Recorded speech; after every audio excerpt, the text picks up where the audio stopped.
এই নারীর স্পর্ধা তো কম নয়।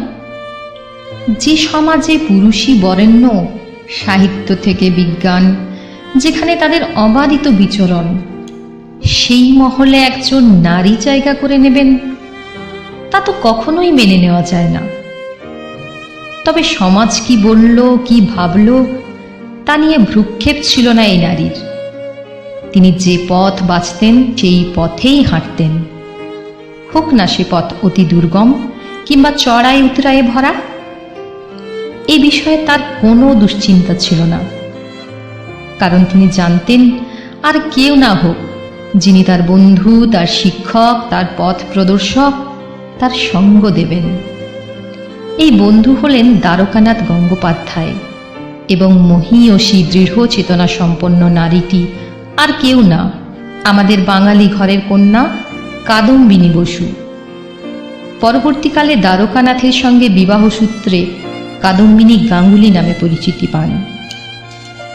সাহিত্য সম্রাট বঙ্কিমচন্দ্রের রচনা দ্বারা ভীষণভাবে প্রভাবিত এই নারী জীবনকে গণ্ডিমুক্ত করে ভিন্নভাবে চেনার চেষ্টায় ব্রতী হয়েছিলেন।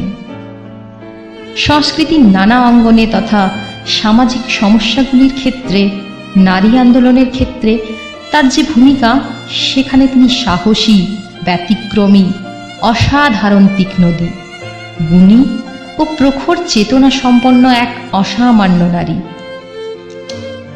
ব্রাহ্ম সংস্কারক ও প্রধান শিক্ষক ব্রজকিশোর বসুর কন্যা কাদম্বিনীর জন্ম 18 জুলাই 1861 সালে বিহারের ভাগলপুরে। তাদের মূল নিবাস ছিল বর্তমান বাংলাদেশের চাঁদশিতে। তৎকালীন সমাজে মেয়েরা অধিকাংশ ক্ষেত্রেই পড়াশোনা চালিয়ে যেতে পারতেন না, কিন্তু কাদম্বিনী সেই অসাধ্যকে সাধন করেছিলেন। সাহায্যের হাত সরিয়ে নেননি তার স্বামী, সর্বদাই ছিলেন সাথে। ডক্টর কাদম্বিনী গাঙ্গুলি, যার ঝুলিতে রয়েছে একগুচ্ছ রেকর্ড। তিনি প্রথম নারী যিনি কলকাতা বিশ্ববিদ্যালয় থেকে এন্ট্রান্স পাশ করেন।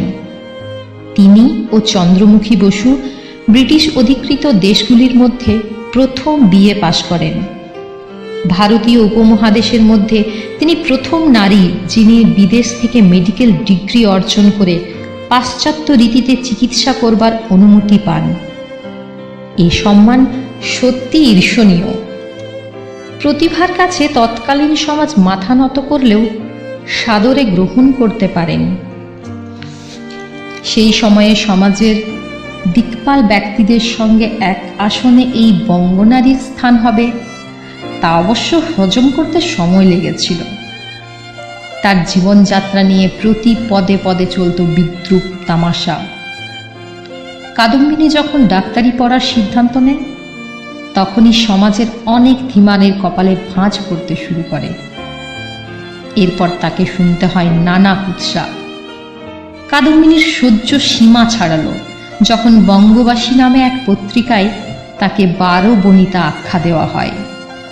তার ছবিকে বিকৃত কার্টুন রূপে পেশ করা হয়। ক্রুদ্ধ অগ্নিকন্যা কাদম্বিনী মামলা করলেন সম্পাদকের বিরুদ্ধে। পাশে দাঁড়ালেন স্বামী। মামলায় জয়ী হলেন কাদম্বিনী। বঙ্গবাসী পত্রিকার সম্পাদক মহেশ চন্দ্র পালের তৎকালীন সময়ে 100 টাকা জরিমানা সহ 6 মাসের জেল হয়। বাধা বিপত্তির ঝড় ছিল যেন কাদম্বিনীর পথসঙ্গী।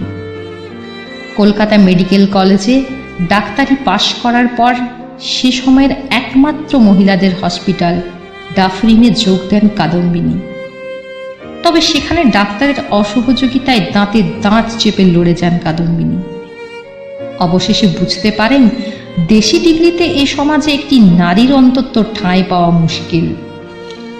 5 সন্তান ও স্বামীকে রেখে কাদম্বিনীর বিলেত যাত্রা। তার ডাক্তারি পড়তে যাওয়াকে কেন্দ্র করে শুরু হয় সমালোচনা।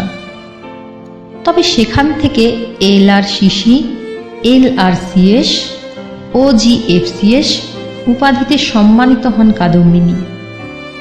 এর পাশাপাশি ভারতের প্রথম মহিলা বিলেত ফেরত ডাক্তার হিসেবে আরও একটি ইতিহাস গড়ে তোলেন তিনি। দেশে ফিরে সমাজসেবায় নিজেকে বিলিয়ে দেন তিনি। পরবর্তীতে জাতীয় কংগ্রেসে যোগ দিয়ে রাজনীতির ক্ষেত্রে সক্রিয় ভূমিকা পালন করেন। 1890 সালে কলকাতায় অনুষ্ঠিত জাতীয় কংগ্রেসের অধিবেশনে ইংরাজিতে বক্তৃতা দেন কাদম্বিনী। বলা যায় তিনি ছিলেন কংগ্রেসের অধিবেশনে প্রথম মহিলা বক্তা, যা এখন ইতিহাসের পাতাতেই বিস্তৃত হয়ে গেছে। সূচিশিল্প কাদম্বিনী ছিলেন বেশ নিপুণা। অবসর সময়ে বিভিন্ন ধরনের হাতের কাজ করতেন তিনি। চা বাগানের শ্রমিকদের শোষণের বিরুদ্ধে তিনি সোচ্চার হয়েছিলেন। আসামের চা শ্রমিকদের কাজে লাগানোর পদ্ধতিকে তীব্র নিন্দা করেছিলেন তিনি ও তার স্বামী দ্বারকানাথ। কবি সাহিত্যিক কামিনী রায়ের সাথে কাদম্বিনী দেবী বিহার এবং উড়িষ্যার নারী শ্রমিকদের অবস্থা তদন্তের জন্য সরকার দ্বারা নিযুক্ত হয়েছিলেন। 1923 সালের 3 অক্টোবর 63 বছর বয়সে হৃদরোগে আক্রান্ত কাদম্বিনী দেবী পরলোক গমন করেন। জীবনের শেষ দিনটিতেও কাদম্বিনী রোগীর বাড়ি গেছেন, জটিল অস্ত্রোপচার করেছেন। ঘরে এসে পরিতৃপ্ত কাদম্বিনী পুত্রবধূকে বলেছিলেন, সার্থক ও সুন্দর দিন আজ, এত ভালো লাগছে যে শূন্যে উড়ে যেতে মন করছে। নারী জীবনের জ্বালা উপলব্ধি করেছিলেন তিনি। বুঝেছিলেন নারী চিকিৎসায় নারী ডাক্তারের অবশ্যই প্রয়োজন। স্বাবলম্বী স্বাধীন চেতা কাদম্বিনী সর্বদাই বলতেন, কারো কাছে এমনকি নিজের পুত্রেরও গলগ্রহ থাকতে চায় না। কর্মাবস্থায় আমি দেহ ত্যাগ করতে চাই। হয়েছিল ঠিক সেরকমই।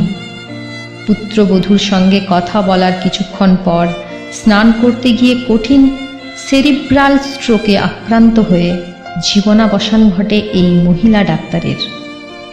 তার মৃত্যুর পর তার হাত ব্যাগে পাওয়া যায় 50 টাকা, তার শেষ রোজগার।